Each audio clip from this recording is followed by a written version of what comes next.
Permanent बंद नहीं होता, समझ गए।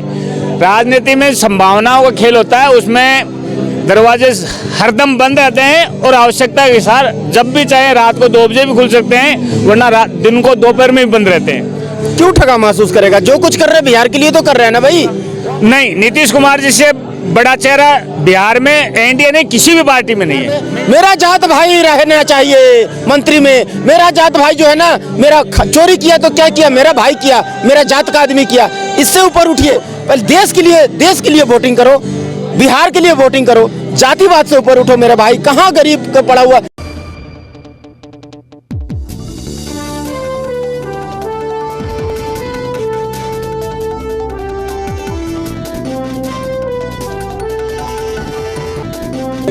कुछ महीने पहले एनडीए के एक बड़े नेता कहते थे कि नीतीश कुमार के लिए एनडीए के दरवाजे हमेशा के लिए बंद हो गए हैं। लेकिन क्या 17 महीने में ऐसा क्या बदल गया कि दरवाजे बहुत जल्दी खोल दिए एनडीए ने? सर, एनडीए में आ गए नीतीश कुमार, 9वीं बार मुख्यमंत्री बन गए।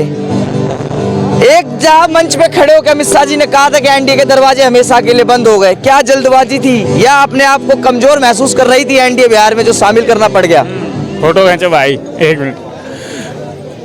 मैं ये कहना चाह रहा हूँ, देखो आपने अभी कहा ना कि अमित शाह जी ने कहा कि बीजेपी के आने के मतलब नीतीश कुमार जी के दरवाजे बंद हो गए। ये आपका क्वेश्चन मैं गलत मानता हूँ। राजनीतिक दृष्टि से राजनीति में कोई भी दरवाजा परमानेंट बंद नहीं होता, समझ गए। राजनीति में संभावनाओं का खेल होता है, उसमें दरवाजे हरदम बंद रहते हैं और आवश्यकता के अनुसार जब भी चाहे रात को 2 बजे भी खुल सकते हैं, वरना दिन को दोपहर में भी बंद रहते हैं। ये राजनीति का पुराना खेल है।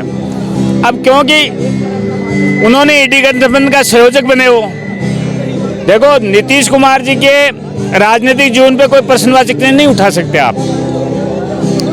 राजनीति में बहुत सी मजबूरियां होती हैं। ईडी गठबंधन बनाया ही नीतीश कुमार जी ने था। मैं आपको बताऊं, यदि देश में कोई भी ये दावा करे, कांग्रेस पार्टी, आम आदमी पार्टी या एनसीपी या दूसरी अन्य कोई पार्टियां दावा करेगी तो वो सब खारिज है। अकेला Nitish Kumar JDU as a मुख्यमंत्री उन्होंने सब राज्यों में जा के ममता जी के पास भी गए, अरविंद केजरीवाल जी से मिले, अलग अलग महाराष्ट्र भी गए, सबसे अलग अलग मुलाकात करके ईडी गठबंधन जिसको आप बोल रहे हैं वो उन्होंने ही बनवाया था। हर आदमी की अपनी महत्वाकांक्षाएं होती है। वो बनना चाहते थे संयोजक, जब उनको संयोजक नहीं बनाया तो उनको लग रहा था कि संयोजक नहीं बना के आपको पीएम का मटेरियल माना जाएगा।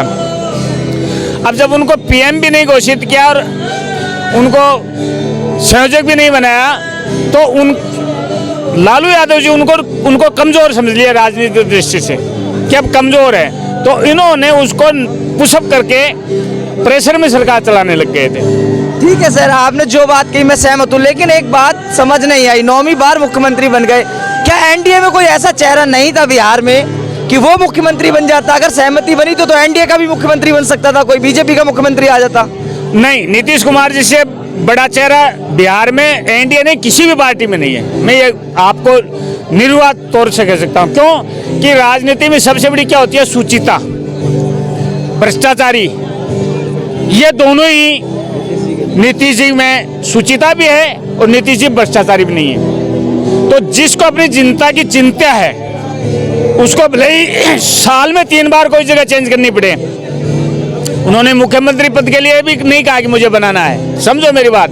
लेकिन चूंकि उसके अलावा मुख्यमंत्री है ही नहीं बिहार में कोई भी काबिल व्यक्ति, मैं आपको कह रहा हूँ किसी भी पार्टी में नहीं है। आप बीजेपी जेडीयू किसी भी पार्टी में नहीं है बिहार में। ये आप मान के चलो, मेरी दृष्टि में कह रहा हूँ, ये जरूरी नहीं है कि मैं कह रहा हूँ वो सत्य ही होगा। ठीक है, आपकी दृष्टि में। लेकिन अब तेजस्वी यादव एक बयान लगातार दे रहे हैं, कह रहे जो 17 महीने में हमने काम कर दिया, 2 लाख नौकरियां दे दी, मेडिकल सुविधाएं दे दी, क्या अब वो बिहार को दे पाएगी एनडीए और नीतीश जी का गठबंधन? क्या सर? नीतीश जी लगातार एक हावी हो रखे एक बयान को लेकर कि हमने इन 17 महीने में मिलकर जो सरकार चलाई इसमें हमने 2 लाख नौकरियां दी, मेडिकल सुविधा सही कर दी। अब बिहार फिर से ठगा महसूस करेगा अपने आप को। क्यों ठगा महसूस करेगा? जो कुछ कर रहे हैं बिहार के लिए तो कर रहे हैं ना भाई। वहाँ परिवारवाद, जातिवाद, तुष्टिकरण, इससे ऊपर उठे जनता वहाँ क्या चाहती है बिहार में? मेरा जात भाई रहना चाहिए मंत्री में। मेरा जात भाई जो है ना, मेरा चोरी किया तो क्या किया, मेरा भाई किया, मेरा जात का आदमी किया। इससे ऊपर उठिए, देखिए सबसे बड़ी चीज क्या होती है पता है? जहाँ पर जो है ना स्वार्थ खत्म होता है ना, वहाँ से इंसानियत शुरू होती है। इंसानियत में रहो ना भाई। देश को पहले देश के लिए वोटिंग करो, बिहार के लिए वोटिंग करो। जातिवाद से ऊपर उठो मेरे भाई। कहाँ गरीब का पड़ा हुआ, दूसरा स्टेट देखिए कहाँ आगे बढ़ गया, कहाँ से कहाँ पहुँच गया। गुजरात देखिए नंबर 1 है पैसा कौड़ी में, महाराष्ट्र देखिए नंबर 1 आर्थिक राजधानी बन गया, और बिहार वहीं का वहीं और पीछे जा रहा है। वहाँ के लोग जो है ना सब विदेश जा रहे हैं, बाहर जा रहे हैं, कमाने खाने हड्डी तोड़ मेहनत करते हैं, परिश्रम करते हैं, गाली खाते हैं, लात खाते हैं, जूता खाते हैं दूसरे स्टेट में जा करके। आप अपना घर में रहिएगा ना तो आप अगल बगल वाला को ना आपका धाक चलेगा वहाँ। आप जो बोलिएगा अगल बगल वाला सुनेगा। लेकिन आप अगर परदेश चले गए ना तो आपको वहाँ का आदमी जो बोलेगा ना वो आपको सुनना पड़ेगा, आपको उसका हिसाब से रहना पड़ेगा। ए इधर पानी गिरा दिया, ए इधर ऐसे कर दिया, गंदा कर दिया, उठाओ इसको, ऐसे डांटेगा बाहर में। तो आप जो है ना बाहर में जा करके ना माने उसका हिसाब से आपको रहना पड़ेगा। तो ये जो है ना ये खत्म करिए, अपना घर में रहिए, सरकार से सवाल पूछिए कि अभी तक हम लोग को क्यों नहीं आगे बढ़ने दिया, जंगल राज क्यों है। ये जो सवाल पूछने वाला कोई नहीं है ना सर जी।